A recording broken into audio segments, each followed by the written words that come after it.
The next series of exercises we're going to do are planks.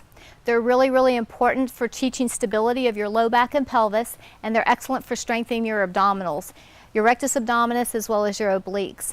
The first one we'll do is forward.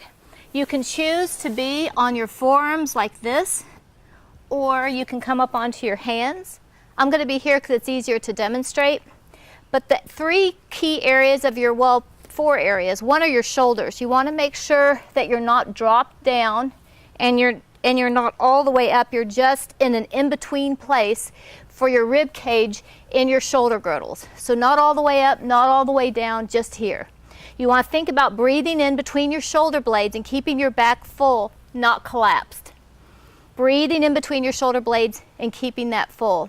The next place is to make sure that you keep your ribs down. Many times they get flared like this in a plank, and you want to think about keeping your rib tips connected to your hips like we talked about earlier.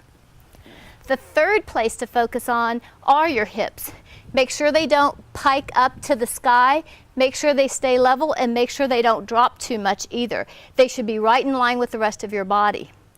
The fourth place are your knees.